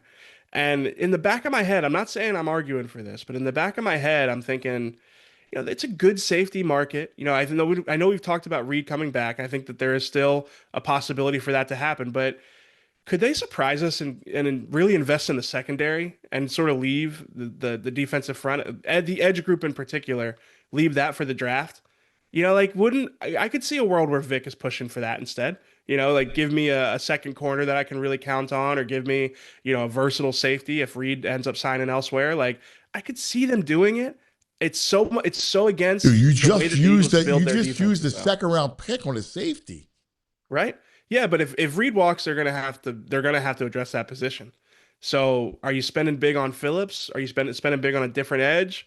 Or do you use that money again? If Reed walks, it's a big if. But if Reed walks, are you using that money on a So I different keep safety? hearing he's coming back, but I don't. Yeah. We'll see. I don't. Yeah, I think that there's like that inkling of a chance that his market takes off. But yeah, I agree with you. I think that they see the value in him, and I think he obviously enjoys being here. So I mean, yeah. I wouldn't go in that. I wouldn't go the safety route. I wouldn't. Yeah. To me, it's cleaner. They've sniffed around him before, like It's they've had cleaner. those. It's cleaner. Now you want to go get me CB2? I don't know. I mean, Yeah. Again, the issue is I got like such a great nickel in Coop, and I got a middle of field guy, right? So how much do I really need? I really need edge. Yeah, Right. I want to develop someone else back there, but I need an edge guy, man. Yeah, no, I And agree with you. Yeah. Howie's history, your point about Vic makes sense. But here's the other thing. Vic's got a year left. I mean, how long is he staying? Right? Yeah. Yeah. I mean, he's been No, that's flirting fair. with retirement for the last couple of years. Yeah. So maybe if you're they're not going to Howie, build it. You're going, Yeah. I still believe in the edge. Right. Yeah. I was going to say it really goes against the way that the Eagles have built their defenses under Howie Roseman. You'd expect them to invest heavily in the pass rush. And I do think they've kind of figured this formula out, like where they can get that veteran outside corner opposite Quinyon Mitchell and try and, sort of fill the gap there. But I don't know, like a guy like Alante Taylor, maybe you start to talk yourself into having him and Cooper DeJean as the two very versatile, secondary pieces. So Yeah. I don't think it's likely, but it is something that, again, it's been an exercise I've been going through this morning about, like, could they sort of leave it for the draft, try and prioritize getting an edge guy on the second day of the draft, and instead in free agency, because again, it's like, think about like Xavier McKinney, the year that they were in on him, Marcus Williams was another one. Like they have like sniffed around some of those top of the market safeties in recent years. So I wouldn't rule it out. I wouldn't say I think it's likely, but it's something that's on my radar.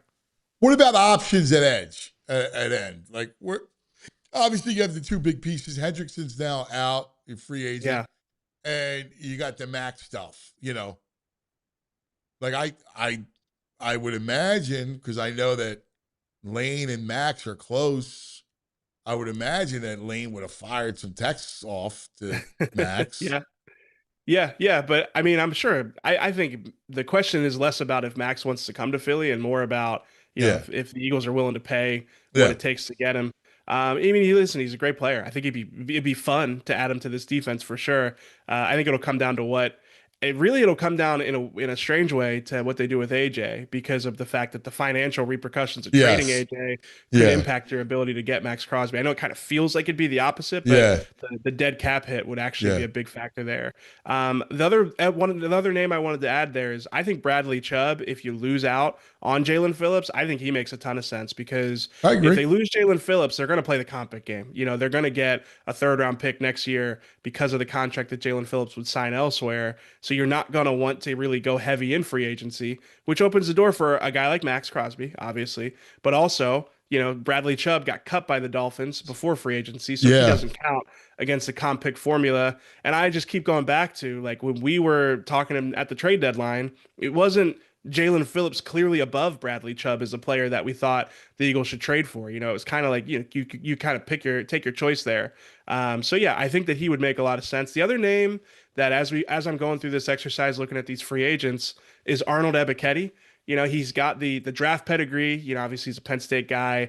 And he's an intriguing player. I think he kind of reminds me of, like, I mean, I guess I would say like the Roddy McLeod type, where it's like you think that their best football is still ahead of them, just because of the fact that he played for, in a system and for an organization that maybe didn't get the most out of him. So he's one I'd throw into the mix there too. But yeah, I think that Bradley Chubb is kind of like, break if in case of Jalen Phillips signing elsewhere to me.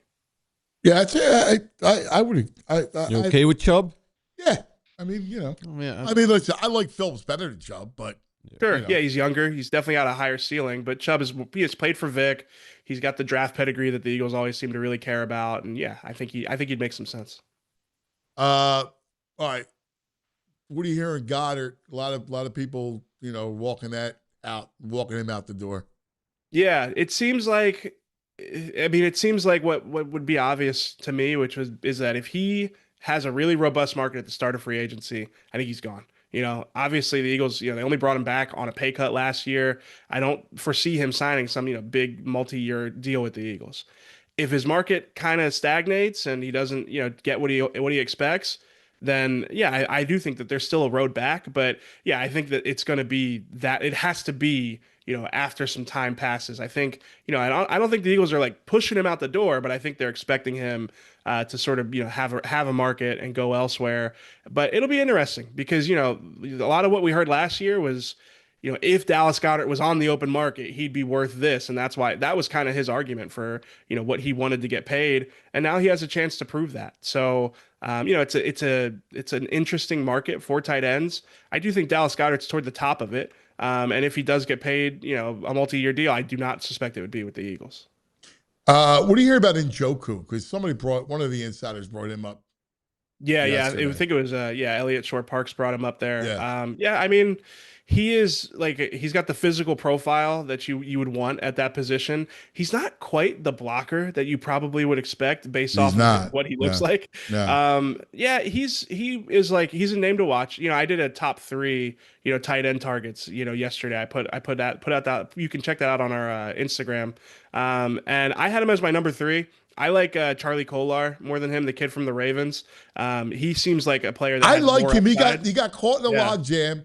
Obviously, exactly. between Andrews and Isaiah Likely. Yeah. Likely. He's a blocker, and he actually in college could catch the football.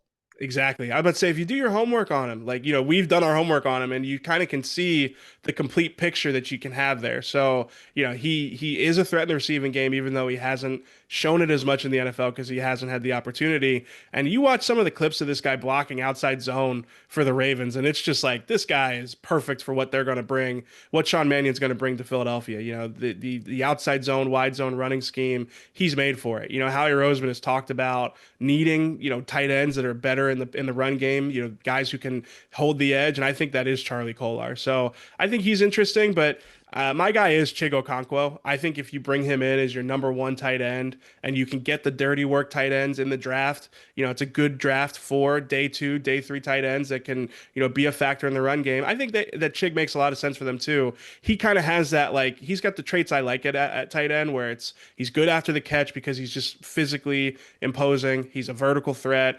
He's not a nothing in the run game. He's solid in the run game. So yeah, I think he makes sense as well. So I think Njoku is like part of the group. I think it does depend on kind of who goes off the board early, but I think there are some better options out there for him. Michael Mayer, what are you hearing about the Raiders? I mean, obviously with Bowers, they're going to look to move him.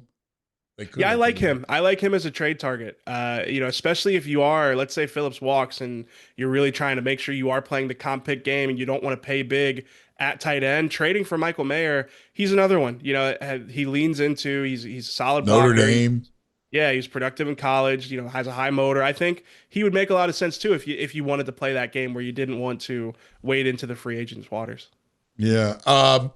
Receiver. So obviously you're going to do, if you do move AJ, you're going to need receiver. The name that comes out, because it's a pretty thin class, but the one name, and it's funny, I've always liked him, but he's never lived up to what he could be.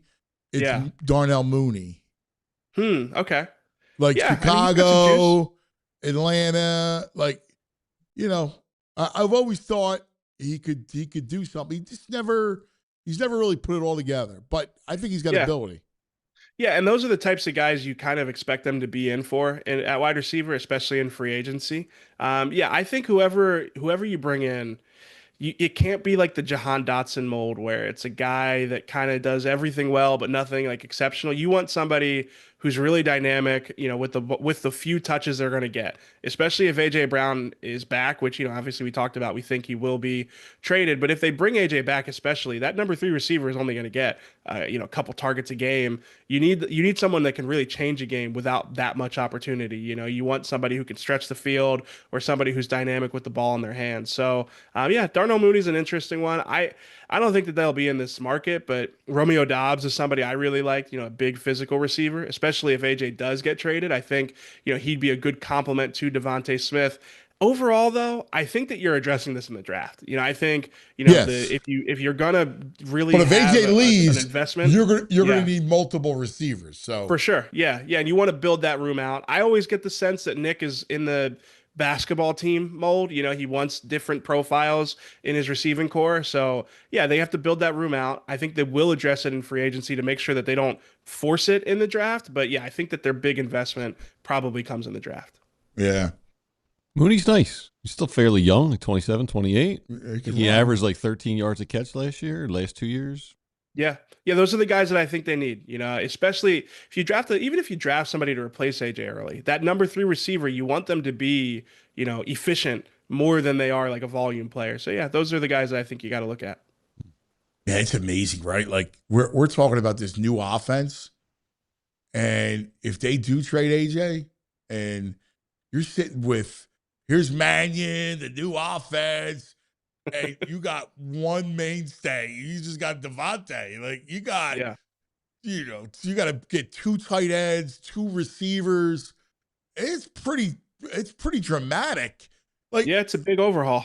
it really is because you got a lot of work to do, and Jalen's got to get connected. You got to get a connection with guys. Like I believe in that. I believe, I'm sure that Jalen will go throw with those guys at some point before training camp.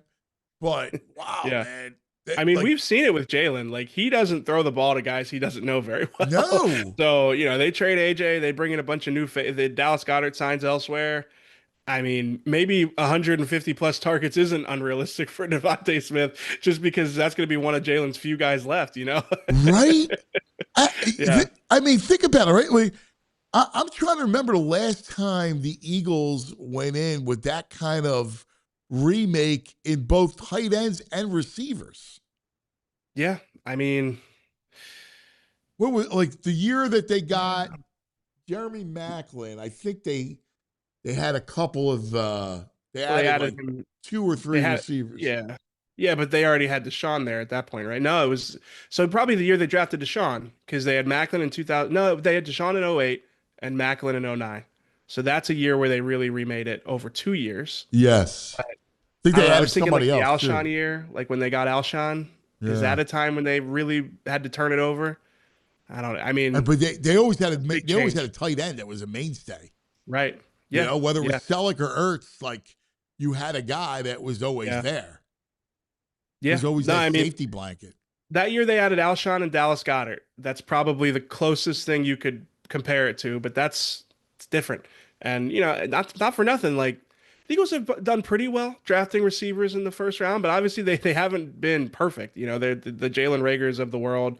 JJ Arcega-Whiteside in the second round. It's not like I was going to say they've been pretty thing. bad. I feel like they've been pretty mediocre, except for Recently, Devontae they've falling been to better. them. Yeah, recently they've been better. With Devontae, I guess it really is just Devontae though. So no, I mean it's not a sure thing that they're gonna add a receiver and it's just gonna be perfect. It's a big overhaul. And you have a completely new offense, man. Like the new offense, man. Do you think it's like, better? I'm starting to think like I think this is going to be I know in Howie's mind, right? They got to retool it, right? Yeah. So this feels like a step back year. I agree with that. I don't know that like it's not going to be a rebuild, but I think he's got to take a step back to go 2 steps forward. Yeah. Yeah. It's right. Yeah, I think that's a big reason why they had to overhaul the offensive staff too, right? Because they couldn't just run it back, like their system has been so talent focused, and that's not necessarily going to be an option for them this year. So, I mean, I think realistically, what are we going to be talking about a few months from now? It's going to be built around Saquon. And I think it's going to be built around trying to get the run game fixed. Because it jumped out to me when Nick was talking about Mannion's system. It was a lot about the vision he has for the run game, and the fact that the run game is more in line with what modern NFL offenses, modern principles would suggest. And I think that that is probably telling. And the fact that if you could hang your hat on something, it's Saquon and the offensive line. I mean, obviously the offensive front's got question marks too, but yeah, rebuilding this receiving core is not going to be an easy task. It's going to be a lot of projection. I mean, the good thing to keep you afloat is that you have this defense, right? So you have such a really good defense that alone will keep you in games. Do you guys think that AJ not being around, even though it's a lack of talent, would be easier for a Mannion? So he doesn't have the pressure of, I got to get him the ball. It's like that becomes a thing. I think if you're Sean Mannion, you want AJ Brown as catching deep crossers, and running after the catch. I think he's such a good fit for what we assume Mannion will want to bring to Philadelphia, that I think he's probably hoping that that the Eagles keep that high price tag and that nobody pays it, because if you're a first time offensive coordinator, first time play caller, I get what you're saying about AJ brings pressure to make sure you're getting him the ball, make sure you're keeping him involved, but at the same time, if you're Sean Mannion, you probably tell yourself, I'll get him the ball, we'll figure out how to make sure he gets the opportunities. I mean, you think you're going to get him the ball, but who knows when it comes into gameplay if the ball goes his way. Sure. Yeah. Wow, man, it's wild. Real quick, what's the interesting part of this conversation is the rest of the NFC, right? Because we talked about the Rams to start. Seattle's not going anywhere. Chicago is going to be better. Like, Chicago could be in on Crosby, right? Yeah. One of the edges. And then, what do the division guys do? Like, what does Dallas, Washington, the Giants, what are they doing? Yeah, Dallas is the one that stands out to me because me too. Their offense wasn't the issue last year. They've got the talent to be a top 5 offense. Like, if they got an edge, I think I'd be worried. An edge in the corner, I would be worried. Yeah, well, I was going to say, I think their defense is going to look more like the Eagles' defense. Stylistically, personnel-wise, I think there's a real chance for it.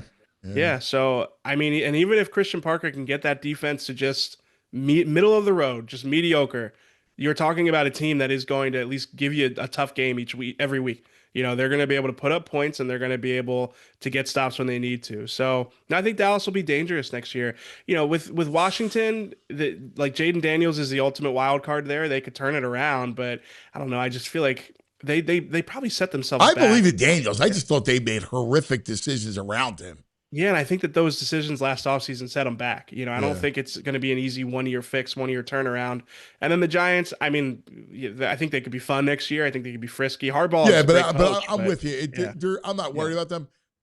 You and I, we're in the trust tree, right? Mm-hmm. Right? Nobody's really listening. Yeah. I'm worried about the Cowboys a little bit. I really, and I think Dak is underrated. I can't believe I'm saying this. I agree with you. I think he's underrated. I hate to say it. It's truth. Listen, I know that come big games, he can have meltdowns or not play well, whatever. Man, with those two guys, as he has Pickens and Lamb, and they got that Flournoy's good. They got weapons, and he gets the ball out. He played really well. Lost in a kind of a mediocre season for them. He played great. I watched, we watched their games. He gets the ball out, man, and he's accurate. He had all those weapons last year. Yeah. But if they build a defense, I'm worried. Yeah. So aren't they cash strapped though with the cap? Aren't they they're still going to have to figure out the moves? Pickens. They're going to have to figure out the Pickens thing, but I don't know. They had some levers to pull because being in Indy, I was asking around about the possibility of them signing Jacoby, and what I heard back is that they can make a couple moves to clear enough space to be active in free agency. And I mean, they were top 5 offense last year. You add a semi-competent defense to that team, and yeah, you're talking about a team that's going to challenge to win the division. I'm with you, cuz like I don't it brings me no joy to say it. But I do No, think that Dak I'm Prescott like, I'm worried is about it. a very good I'm quarterback. worried Yeah. about him. You know, I actually think this is the next year is their year to come up and jump up, and I'm worried about them. I am. Yeah, there's a reason that you don't see teams just the NFC East has been such a competitive division. You know, the Eagles were the first team to win it back to back in decades. There's a reason for it. It's these teams, as much as we like to laugh at some of the teams in the NFC East, they've been rocky recently. It's a tough division. Yeah, man, the chat is not happy.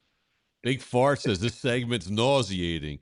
Eddie Wright says Cuz needs to lay off the herb.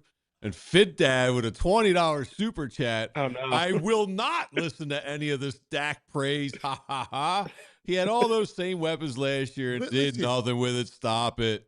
The offense wasn't the problem last year. I hate them. I'm sympathizer. I'm sitting with a bunch of sympathizers. Sympathizers. Yeah, sympathizers. I'm being worried. They stink. You guys, I'm telling you, I'm worried. Yeah. What's I'm the worried. expression? I am a little worried. I have to admit. Yeah. If you guys Listen to actually me now, watch believe me this later stuff on. Yeah. closely, Just Jerry Jones effect. you know why you're just not baked, worried. half-baked. Jerry Jones effect. Listen, I'm hoping that's the case, but I'm a little nervous. I can't even bear my soul and give you fear. No, man, I'm just You were in the EJ. trust tree. Yeah. You're the best. So much for the trust tree. You got Fit Dad. Yeah, right. Throwing $20 in my face. Yeah. Thanks, brother. We love you, Talk pal. to you soon, guys. Yep, See you in later a minute. today for the BG Yeah, I'll see you. Unblocked. The big Oh, one. he just walked in. Thanks, pal. Love you, All brother. right, guys. Here he is. Oh. Big party today. We got our rap party from BG.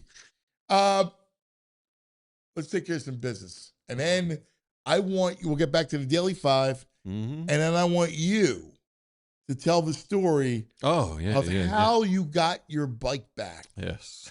Stella got her bike back. Pee-wee. You don't know that reference, but it's a good movie. Pee-wee, someone stole his bike. They made a whole movie about him getting it back. Okay. I get so much for my idea for you. VG's Big Adventures. Yes. First, a word from our friends. Looking for a car? Looking for a truck? Looking for an SUV? Elkin Chevrolet's got you. Elkin Chevrolet, they're run by three brothers. Real brothers, local guys. They're at the dealership every day making sure everything's going smooth. And right now, they're putting on a President's Day sales event, and the deals are bigger and better than ever. You need a truck? They've got it. Looking for an SUV? They got that too. They got your Silverados. They got the nice Blazers. They got the big, comfortable Suburbans and Tahoes. Every vehicle comes with the kind of service that makes you feel like you're part of the family, because they are a family. But don't wait. These President's Day deals are only there for a short time. Swing by Elkin Chevrolet, Route 73 South in Marlton, New Jersey. Super easy to get to right over the bridge, and get in on the deals that are just plain honking good. Elkin Chevrolet, they're real brothers, they're real deals, and they got a whole lot of honking good service. Together, let's drive. Attention homeowners! It's time to make your home work smarter, not harder. With a TrueMark Financial home equity line of credit, you can tap into your home's equity to handle renovations, upgrades, or whatever's next on your list. Do a man cave, pay off some high-interest debt. A TrueMark Financial HELOC Select gives you the flexibility to borrow when you need it on your own timeline. You start with a revolving line of credit, use only what you need, and when you're ready, you can lock in all or part of your balance at a fixed rate for those predictable payments. You only pay interest on what you use, and as you pay it back, that credit becomes available again. No reapplying, no extra steps. With competitive rates compared to most unsecured loans and flexible repayment options, this could be a smart move for your home and, more importantly, your wallet. Learn more about TrueMark Financial's home equity line of credit at TrueMark.com or stop by one of their 24 branch locations to get started. TrueMark Financial, they are federally insured by the NCUA. They are an equal opportunity lender, NMLS 404938. All right. You know what's funny? We were talking about the Cowboys, and I'm like nervous. Yeah. I'm a little worried. And I feel like you'll get the reference. I feel like Duke. Now, you know who Duke is? Ethan, you know who Duke was? Duke was Apollo's trainer. All right? And Duke, Yes. there's only one Duke, the Duke, right? There's actually two Dukes. It's Duke, Apollo's trainer, and a Duke football. Ooh, well, I was going to say Midnight Run had a Duke, too. Oh, you're right. Jonathan Mardukas. Yes. Oh, you got the Duke, I got the Duke. So there's many great Dukes. Apparently, yeah. Yeah. So he's watching the news footage of Rocky hitting the meat. And he's like, yo, Chant, you better come over here and look at this dude. Yeah. I'll smoke him in 3. That's me and Fit Dad. Yeah, you would fit that. I'm like, For Apollo. I don't know, man. I just don't want them to get Christian Parker. I like Christian Parker. You get a defense, I'm a little worried. Like, I hate that. The last thing I want is have to worry about them. Oh, That'll give me odds in it for the whole season, right? But I am a little concerned. You guys are like, bah, bah, bah. Yeah, man, we're Apollo. All right, so this is a great story, and I want you to tell it, then we'll get to the Daily Five. Okay. So you got your bike stolen. I come back from my mom's house on Sunday. I live down a gated alley. My gate is unlocked. And I'm like, what the heck? So I look through my Ring camera to see why my gate's unlocked. And as I'm going through, I see a guy come in my alley and walk out with my bike. And my next door neighbor left my gate unlocked. They thought they locked it. So I got a picture of a guy who takes my bike. We do the show. What did the neighbors say? They felt bad? Yeah, like, Yeah. we'll buy you a bike. But it's an expensive bike. Yeah. I felt bad taking their money. So we do the show Monday. I hit the pavement. I go to pawn shops. I'm hitting used bikes places. Did you go to South Street? I did go to Yeah. South Street. He's like, we got the same 3 bikes here for 2 years.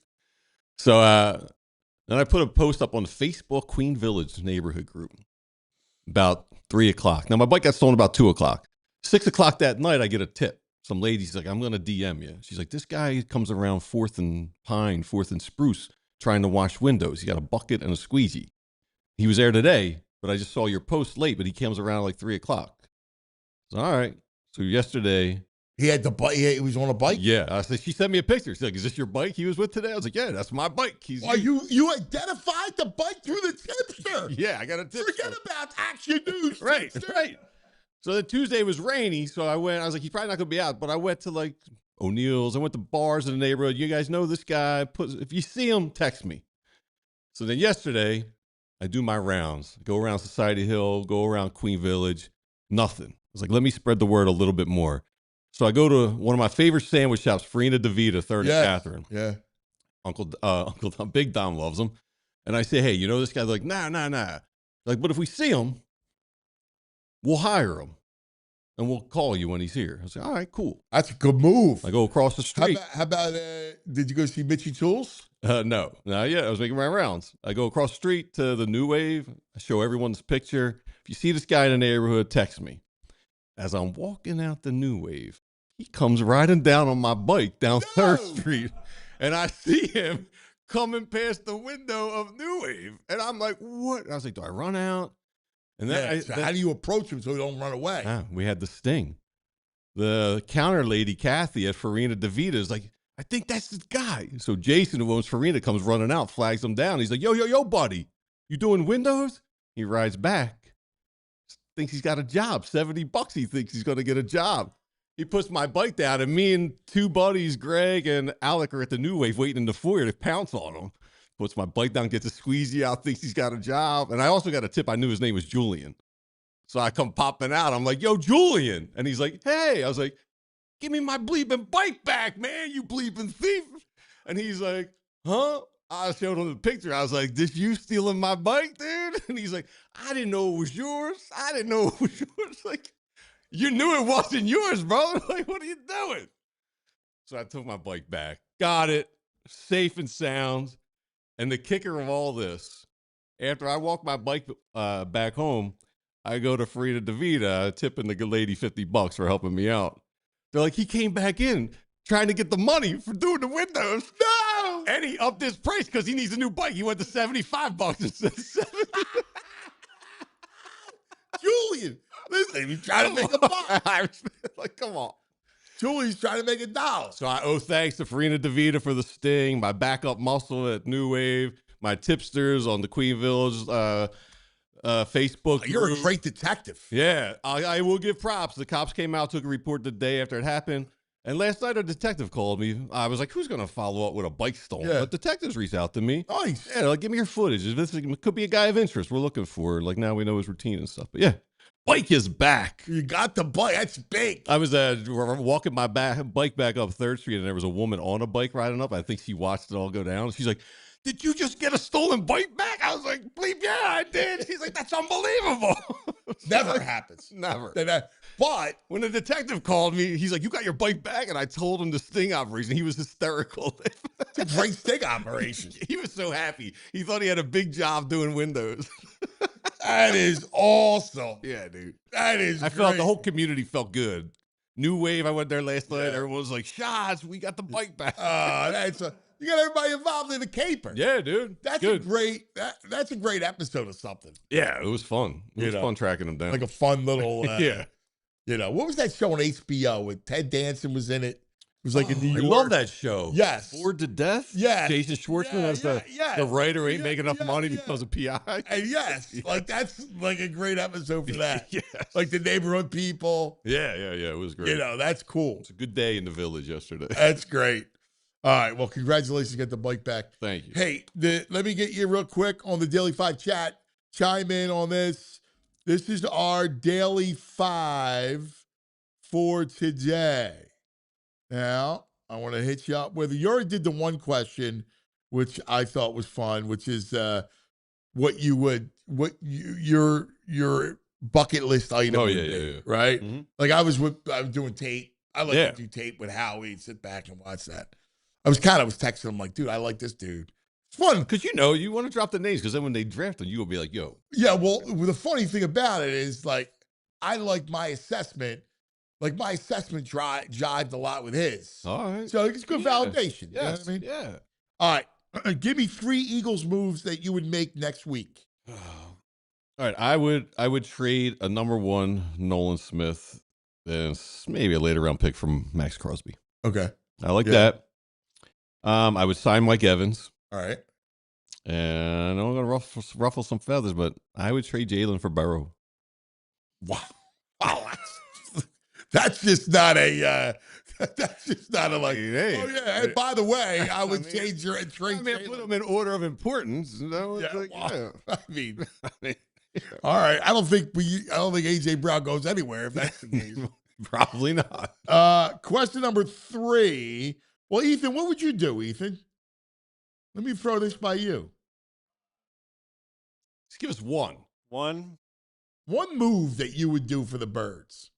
That's hard putting me on the spot. I'm trying to think of something that's not just so common. No, you don't have to. Be whatever comes to your mind. We've already got a fire Nick. That's probably honestly what I would do if I had to pick. All right. Think about it, chat, what you would do. Question number 3, since we did number 2, is this. The 3 best Philadelphia trades of this century, because AJ was the trade. I misread the question. I figured the last 100 years. No, this century. Oh man, that changes everything. Why? You got all those are back in the day. Yeah, we're back in the day. All right, AJ's number 1. I mean, think about it. Luzardo might be number. Luzardo's the top 3. That was a good trade. Well, I mean, if you want to go Phillies pitcher, you got Doc. Well, I forget what they gave up for Doc. Kyle Drabeck. Oh, yeah. I mean, it was way. The Phillies got him a bunch because JT was a good trade. They gave up nothing for JT. Phillies got a bunch of good moves. Yeah, I go AJ's number 1 because they turned that into like 6 picks. Right. That rebuilt the franchise, it felt like, from the Carson Wentz days. The Wentz himself trade, the Wentz trade, like Howie's made some great trades. Oh, yeah. He's a mover and a shaker. Yeah, Caldwell Jones for Moses. No, you didn't. Yeah. Carlton for Rick Wise. Oh, my God. I was like, the last 100 years? All right. Caldwell Jones. Sewell. Yeah. Nobody knows. You know who Caldwell Jones was? Yeah. He was the Sixers center. He wore number 11. He was the Sixers center. Is that right? Yeah. I think he wore number 11. 6'11". No, he wore number 11. Oh, no. Yeah. and Sewell, Colwell Jones. He was the center, and he was like a weak link for the Sixers back in the day. Oh yeah, I'm seeing like a career fall off after Yes. Yeah. They swapped him for Moses. Him and a one for Moses and won the championship. Yeah, they stole Moses. Like they swiped him. Yeah. Question number 4. I love college football, right? Like I tell you about it all the time. Yeah. Give me something in sports you wish people were more into. I mean, obviously for me, it's college basketball. I think it's a sport everyone should be watching.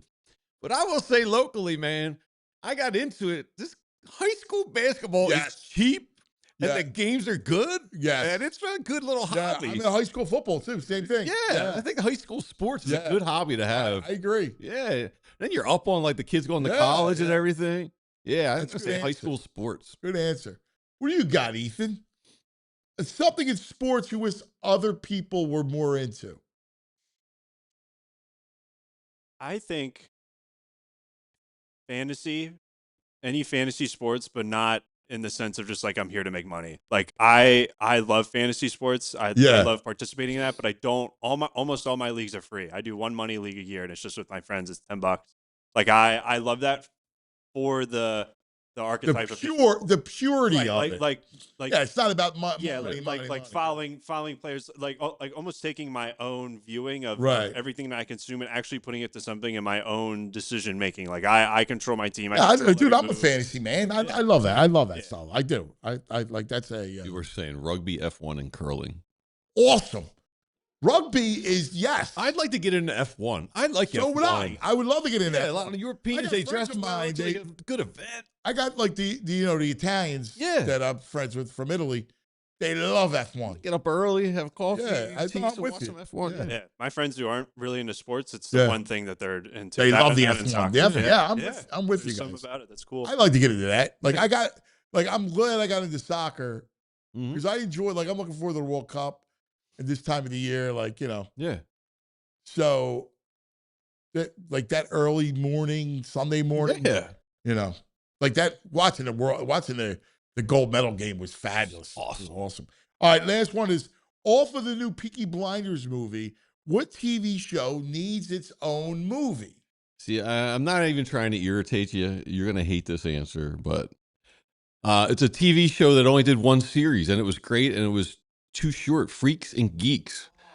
Seth Rogen and those guys, a great cast. That was and so I good. would love a movie because he only had the one season. Yes. It's like, all right, give us an updated movie on what this crew is up to. Yes. All right, that's good. That works. Yeah. I didn't. What's it about? Just High school. Yeah. Different crews, different cliques. Yeah. But the cast is stupidly good. James Franco is in it. Oh wow, get out. Yeah. Jason Segel. Yep. You have one? My favorite show all the time is Breaking Bad. I don't know. They did the movie. Yeah. They did the movie. It was good. Yeah. Yeah. Fit Dad would like to see The Walking Dead, a movie. That's a great answer. Yeah. That's a great answer. I also watch a lot of anime, so I don't know. I would have to think about that. But they do a lot of movies, and they unfortunately do a lot of live action where it's just not nearly as good. My Anthony watches that.